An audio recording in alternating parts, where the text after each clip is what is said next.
Ah, apa maksud semua ini, Mas? Mas Fajar bohong kan? Tanya Aina dengan mata berkaca-kaca. Bagaimana tidak, tiba-tiba saja Fajar datang membawa kabar buruk. Setelah sebelumnya calon ibu mertua Aina yang datang memaksanya untuk membatalkan rencana pernikahannya. Maafkan Mas Fajar, Dek. Mas gak bisa melanjutkan rencana pernikahan kita. Jawab Fajar dengan wajah tertunduk. Tapi bukannya Mas Fajar sendiri yang bilang kalau Mas Fajar gak keberatan dengan kondisi Aina yang seperti ini. Dan Mas Fajar akan bersabar menunggu Aina sampai sembuh. Lirihnya. Aina masih berusaha mengingatkan Fajar dengan ucapannya 2 minggu lalu. Barangkali Fajar kejedot pintu dan mendadak amnesia. Sekali lagi Mas minta maaf, Dek. Mas hanya tidak ingin jadi anak yang durhaka pada orang tua. Saat mengucapkan kalimat tersebut, Fajar terus menunduk. Ia tak berani mengangkat wajahnya sedikit pun. Entah karena malu atau mungkin tidak tega melihat wajah Aina yang sekarang sudah banjir air mata. Aina memegangi dadanya yang terasa begitu sesak. Kemarin walaupun calon ibu mertuanya bicara begitu pedas dan terdengar kejam, Aina masih menaruh sedikit harapan. Tapi saat Fajar sendiri yang mengucapkan kata-kata menyakitkan itu, rasanya seperti dunia langsung berubah gelap. Masa depannya diambang kehancuran. Pernikahannya yang dia impikan sejak lama sepertinya tidak akan terlaksana. Harusnya minggu depan Aina sudah menjadi seorang pengantin. Tapi pada kenyataannya, justru wanita lain yang akan bersanding dengan calon suaminya. Aina sangat berharap kalau ini semua hanya mimpi. Mas harap di Aina menemukan jodoh yang lebih baik daripada Mas Fajar. Jelek. Makin sakit hati Aina saat mendengarnya. Fajar benar-benar melepaskannya. Tega meninggalkan Aina dalam kondisi sakit, lemah, dan terpuruk. Pergilah, ucapnya sambil memalingkan muka. Entah kenapa walau mungkin ini pertemuan terakhirnya dengan Fajar, tetapi Aina enggan melihat wajah lelaki itu. Dia terlanjur kecewa dan sakit hati. Maafin Mas Fajar, Dek. Sekali lagi Fajar meminta maaf untuk terakhir kalinya. Setelah Fajar keluar dari ruangannya, tangis Aina langsung pecah. Dia tak dapat menahannya lagi. Ini terlalu sakit, terlalu perih dan menyesakkan dada. Bu Nur yang menyaksikan itu langsung memeluk putrinya guna menguatkan Aina. Ibu dan anak itu sama-sama menangis. Tidak, sebenarnya ayah Aina juga terlihat sedih. Hanya saja tidak sampai meneteskan air mata. Namun sakit yang dirasakannya sama besarnya dengan yang dirasakan sang putri. Kesedihan keluarga itu disaksikan langsung oleh Kejora dan Arjuna selaku orang tua dari Biantara. Tadinya mereka mendengar kabar kalau hari ini Aina sudah dibolehkan pulang dari rumah sakit. Arjuna dan Kejora bermaksud ingin mengantar Aina pulang ke rumahnya, sekaligus menyambang tali silaturahmi. Biar bagaimanapun, Kejora dan Arjuna tak mungkin berhenti hanya sampai Aina keluar dari rumah sakit.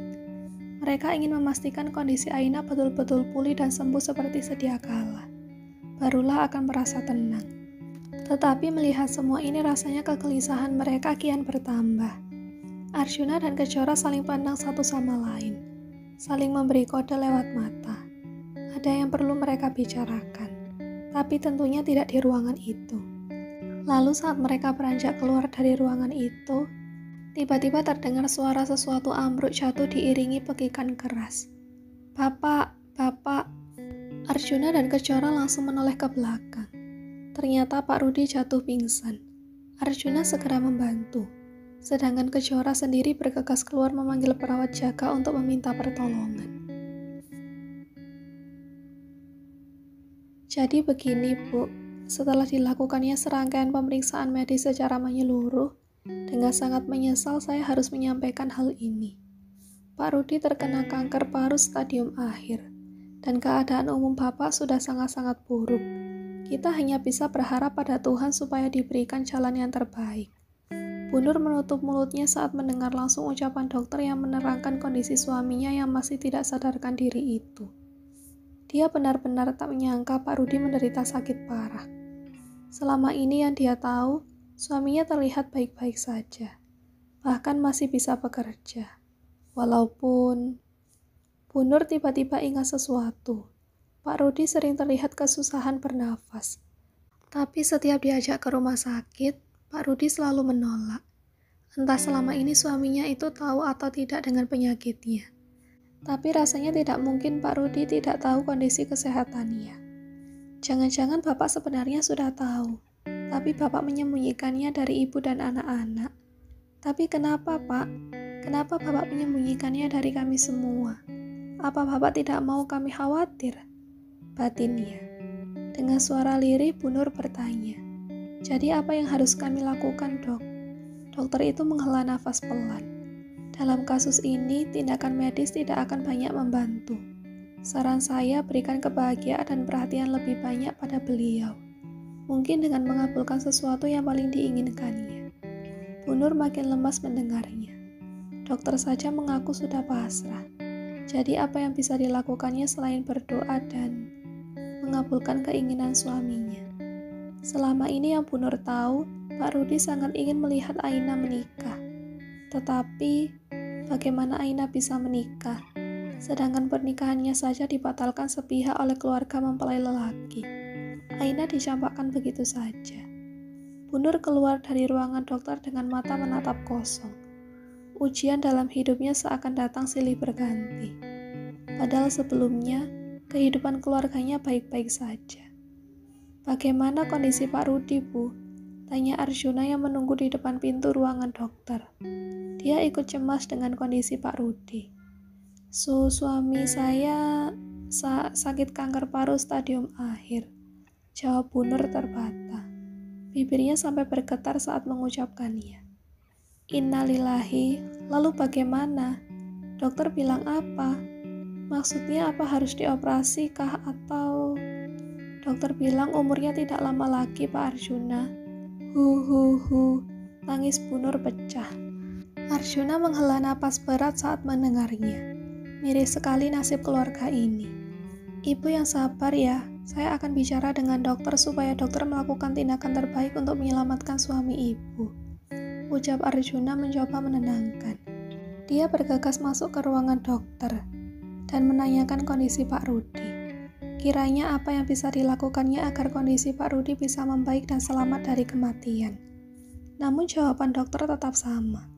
Tim medis akan melakukan semaksimal yang mereka bisa. Tapi memang kemungkinannya kecil. Setelah dari ruangan dokter, Arjuna memanggil istrinya yang saat ini menemani Aina. Lalu mengajak sang istri keluar dari ruangan itu dan meminta Kejora membantu menenangkan Bu Nur. Karena saat ini Bu Nur terlihat sangat terpukul. Sedangkan Arjuna sendiri langsung masuk ke ruangan di mana Pak Rudi dirawat. Begitu perawat bilang kalau Pak Rudi sudah sadarkan diri dari pingsannya, Pak Arjuna, lirihnya, Alhamdulillah Pak Rudi sudah sadar. Kenapa saya di sini? Tanya Pak Rudi dengan suara lemah. Tadi Pak Rudi pingsan lalu dibawa ke ruangan ini, dan dokter bilang, iya, setelah Pak Rudi. Saya memang sudah lama sakit kanker paru dan mungkin umur saya di dunia ini tidak lama lagi. Jangan bicara begitu, Pak. Jangan mendahului takdir Allah. Pak Rudi tersenyum. Saya takut, Pak Arjuna. Saya takut meninggalkan keluarga saya dalam keadaan terpuruk. Apalagi anak saya batal menikah. Tidak bisa saya bayangkan akan sehancur apa perasaan mereka. Khususnya Aina. Arjuna tertegun. Tiba-tiba sebuah ide melintas di kepalanya, yaitu menjadikan Aina sebagai menantunya dengan cara menikahkannya dengan Biantara. Bagaimana kalau anak bapak dinikahkan dengan anak saya? Tanya Arjuna. Pak Rudi langsung menoleh. Anak saya itu yang menabrak anak bapak, Biantara. Bagaimana kalau kita nikahkan saja mereka? Kebetulan anak saya masih single, masih kuliah. Tapi walaupun anak saya masih kuliah dan belum bekerja, Bapak tenang saja soal masa depan putri Bapak. Saya yang akan menjamin kebutuhan anak Bapak terpenuhi. Bahkan saya akan membantu pengobatan putri Bapak sampai sembuh. Tawar Arjuna. Secercah harapan timbul di raut wajah Pak Rudi. Ada binar senang yang membuatnya bersemangat. Tapi apa anak Bapak tidak keberatan menikahi putri saya? Tanya Pak Rudi. Saya akan bicara padanya. Saya yakin anak saya mau menikahi putri Bapak. Sekarang tinggal Pak Rudinya yang bersedia atau tidak. Saya mau Pak Arjuna. Saya mau. Saya senang sekali kalau bisa menikahkan Aina sebelum Bapak pasti sembuh. Sekarang Pak Rudi istirahat. Saya akan bicara pada istri saya dan juga anak saya. Mudah-mudahan mereka setuju dengan niat baik ini. Pak Rudi mengangguk sambil menangis haru.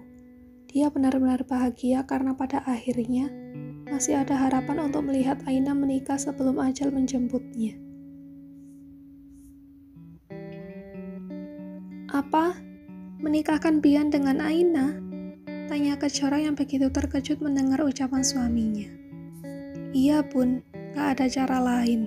Dokter bahkan sudah pasrah dan bilang tindakan medis tidak akan banyak membantu.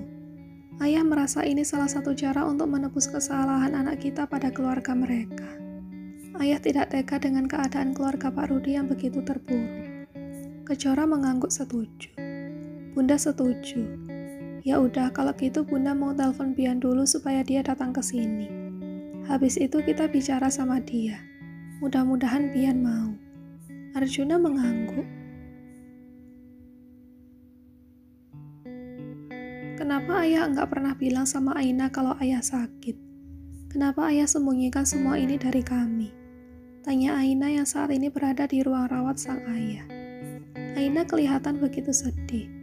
Rasa sedihnya bahkan melebihi rasa sakit ketika dicampakkan Fajar. Ayah hanya ingin kamu dan adikmu fokus sekolah, nak. Ayah tidak ingin kalian khawatir saat sedang mengejar cita-cita kalian dan akhirnya malah tidak fokus. Aina hanya menangis terguguh. Ayahnya itu memang begitu penyayang pada anak-anaknya. Selalu mengedepankan kepentingan putri-putrinya di atas segalanya, termasuk kesehatannya. Tapi yang Aina sesalkan, dia tidak mengetahui penyakit sang ayah sejak awal, dan baru tahu setelah penyakit sang ayah benar-benar parah. Tapi sekarang ayah sudah lega, nak. Ayah bahagia. Akhirnya sebentar lagi ayah akan melihat putri ayah menikah. Aina semakin kencang menangis. Tubuhnya bahkan sampai bergetar. Aina sudah tahu tentang rencana pernikahannya dengan Biantara. Tadi Bu Nur sudah menyampaikannya pada Aina, dan meminta Aina untuk menerimanya. Sebab itulah keinginan terbesar sang ayah, melihat dirinya menikah. Sementara di tempat lain, Biantara kelihatan syok saat tiba-tiba saja sang ibu memintanya untuk menikah. Apapun, aku mau dinikahkan sama perempuan itu. Bunda yang bener aja.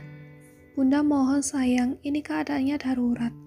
Pak Rudi dalam keadaan sakit parah dan keinginan terakhir beliau adalah melihat anaknya menikah. Tapi Bun, Bunda mohon nak.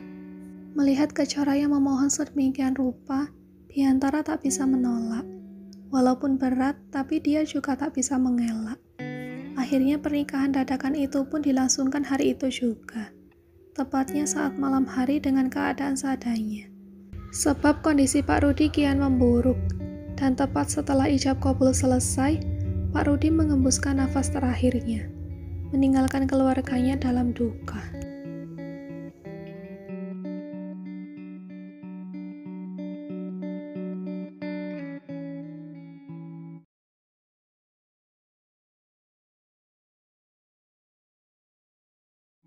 Setelah pemakaman Pak Rudi selesai, Aina dan keluarga kembali ke rumah orang tua Aina.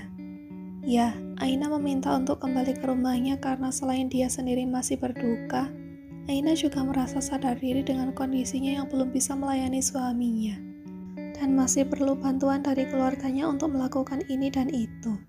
Dia tak mau merepotkan Bian, apalagi Biantara juga sedang ada UTS. Pada akhirnya dengan kesepakatan bersama, keduanya akan tinggal berpisah, hingga Aina siap tinggal di rumah keluarga Meyer. Dan karena begitu khawatir dengan kondisi Aina, hampir setiap hari Kejora datang menjenguk menantunya. Bukan hanya itu, Arjuna juga membayar suster yang setiap hari datang mengecek kondisi dan keadaan Aina. Aina betul-betul diperhatikan dan dirawat dengan baik. Hal itu membuatnya merasa amat beruntung karena diberi sosok mertua yang begitu sayang dan pengertian padanya. Apalagi Kejora yang hampir setiap pagi membawakannya makanan untuk sarapan. Seperti pagi ini contohnya, Kejora datang membawa sop buntut untuk sang menantu. Makasih Bun, tapi memangnya Bunda gak repot masakin aku sop ini? Tanya Aina yang menerima rantangan dari ibu mertuanya. Enggak ngerepotin kok, Kebetulan ayah juga lagi pengen makan sop buntut. Ya udah sekalian bunda bawain buat kamu. Gimana keadaan kamu hari ini? Udah mulai ada perubahan lagi? Tanya Kejora penuh perhatian. Alhamdulillah, Aina udah bisa jalan pakai tongkat sendiri bun. Gak pakai kursi roda lagi. Jawab Aina. Masya Allah, Alhamdulillah. Kejora mengucap syukur dengan mata berbinar senang. Udah siap dong dibawa ke rumah kami? Tanya Kejora yang sudah tidak sabar memboyong menantunya ke rumah keluarga Meyer. Aina nampak tertegun. Dia tiba-tiba ingat sesuatu. Sudah 3 minggu setelah hari pernikahannya, Biantara sama sekali tak datang menjenguk. Memberi kabar saja tidak. Dan kenyataan itu Aina sembunyikan dari keluarganya maupun keluarga Biantara. Orang tuanya sering bertanya kenapa Biantara tidak pernah datang menjenguk. Aina yang memang tidak ingin orang tuanya khawatir dan sedih, hanya menjawab kalau Biantara sedang sibuk, dan lelaki itu sudah menghubunginya lewat chat atau pesan, kadang-kadang telepon. Padahal sebenarnya tidak sama sekali. Jangankan memberi kabar, punya nomor Biantara saja tidak. Nak Biantara apa belum selesai ujiannya Bu Kejora? Kok dia enggak pernah datang ke sini? Tiba-tiba Bu Nur muncul dari dalam rumah membawakan secangkir teh hangat untuk Bu Kejora. Kejora terlihat kaget sekaligus bingung mendengar pertanyaan Bu Nur. Sebab selama ini dia selalu menyuruh Biantara untuk sering-sering mampir ke rumah Aina menjenguk istrinya. Dan saat itu Bian mengiyakan ucapan sang ibu. Betul itu Aina, Bian gak pernah kesini. Tanya Kejora memastikan kepada menantunya. Karena Aina sendiri tidak bisa mengelak, maka dia pun menganggukkan kepalanya. Ya ampun, anak itu, Kejora menggumam kesal. Dia benar-benar malu pada Bu Nur atas kelakuan Biantara yang sangat tidak bertanggung jawab itu. Sekaligus merasa kecewa karena selama ini dia dibohongi oleh anaknya sendiri. Kejora bukan tak pernah mengajak Biantara ke rumah Aina. Sudah sering, tapi Biantara selalu mengelak dengan 1000 alasan. Katanya sedang ada urusan inilah, itulah, dan ujung-ujungnya Biantara bilang akan ke rumah Aina sendiri. Harusnya Kejora tak begitu saja percaya pada putranya itu. Saya minta maaf ya, saya benar-benar nggak tahu. Ucap Kejora tak enak hati. Bu Nur merasa heran lalu melirik ke arah Aina. Begitupun dengan Aina yang melirik ke arah ibunya. Kejora sendiri setelah meminta maaf, segera mengeluarkan ponselnya dari dalam tas guna menghubungi Biantara. Namun sudah 3 kali panggilan, Bian tak mengangkat telepon darinya. Bunda telepon siapa? Tanya Aina penasaran. Bian, tapi nggak diangkat-angkat. Jawab Kejora sedikit kesal pada putranya itu. Mungkin memang sedang sibuk, Bun, ucap Aina. Kejora menarik nafas dalam-dalam. Kemudian menatap menantunya lekat-lekat. Jadi gimana? Sudah siap belum ikut tinggal di rumah Bunda? Tanya Kejora lagi. Kejora merasa kalau Aina tinggal di rumah keluarga Meyer, paling tidak Biantara bisa sedikit bertanggung jawab pada istrinya. Dan hal-hal seperti tadi tidak akan terjadi. Aina langsung melirik ibunya.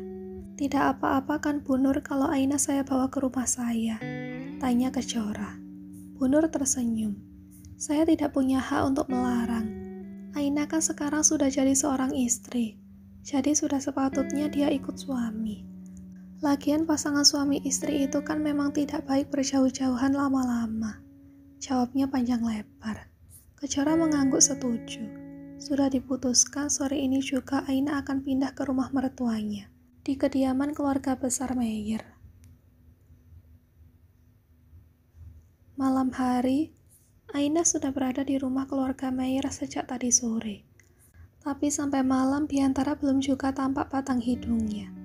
Entah kemana suaminya itu, padahal Aina sudah menunggunya sejak tadi. Menunggunya di kamar Biantara tentunya. Karena terlalu lama menunggu, lama-lama Aina mengantuk juga.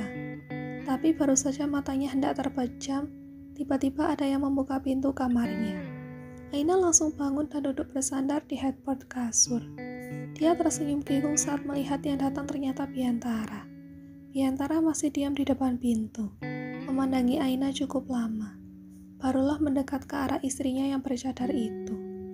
Perlu diketahui, Sebelum menikah, Aina dan keluarganya sempat menawarkan Bian untuk melihat wajah sang istri.